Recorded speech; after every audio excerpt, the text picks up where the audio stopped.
Charlottesville, we suddenly, had a hard stop and then go. It's sort of like you hit a bumper, they hit the brakes real hard on the train. All of a sudden, we heard obviously a loud crash and felt an impact.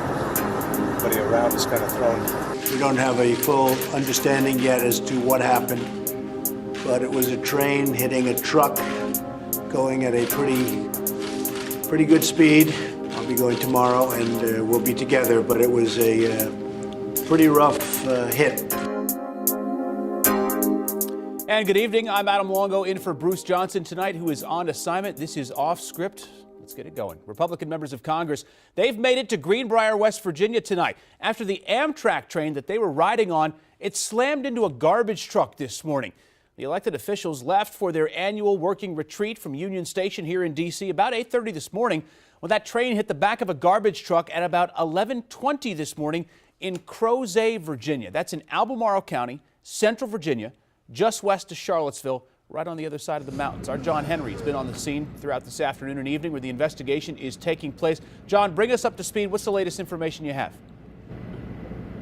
Well, Adam, right now, 8 hours after that crash occurred, you can still see this investigation is ongoing with a lot of activity here, all surrounding that garbage truck, which was hit by that Amtrak train earlier this morning. You can see it's split into two, the cab and the container, totally divided from one another. Now, you can kind of see a little farther up there. There's some investigators. We can't tell if they're with NTSB or another agency, but there's some sparks flying there. We're not sure if they're cutting into the railway or not, but we've seen them walking up and down the railroad tracks here, especially kind of past us here into the woods, trying to look for whatever clues they can to figure out exactly why that garbage truck was on this rail line earlier this morning. It's still something we do not know the answer to. That said, there were a lot of people who witnessed this, specifically the lawmakers who were on that Amtrak train earlier this morning. Here's some sound of what they had to say about this entire incident.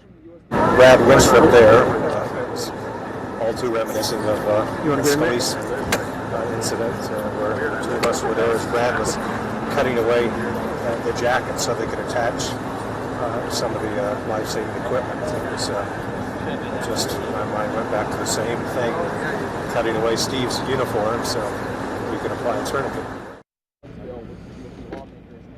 Now, as you said, one person died in this incident. No lawmakers were hurt. Once again, people are here still trying to figure out the cause to all of this as well. It seems like this is going to be a crime scene investigation that's going to be going on throughout the night. Adam?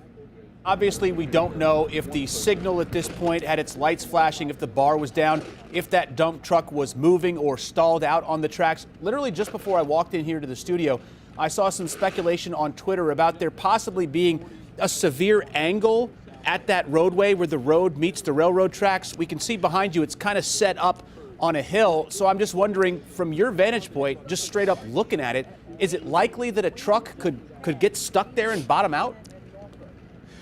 Well, you can kind of see that grade there leading up to the rail line there from the street up to where the intersection is. We were told, we actually just talked to a neighbor not more than 10 minutes ago. They told us there's a sign there that can warns people about the possibility of bottoming out with your car. The one thing is that the neighbor told us they haven't heard of that happening with any cars that have crossed in this area recently. On top of that, you're kind of looking at the elevation between the bottom of that cab and the train tracks. Not 100% sure if that could have occurred in this case.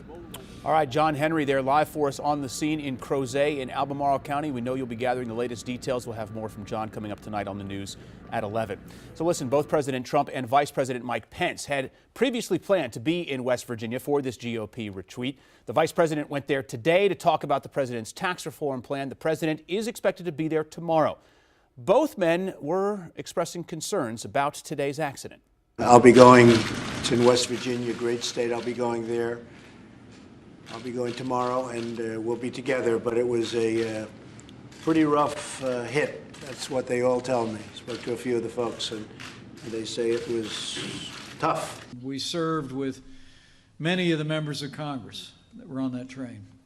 We know their families, and I just want to assure all of those involved in this incident that the American people are grateful for their service, especially today. and they and their families. And all of those affected are in our prayers.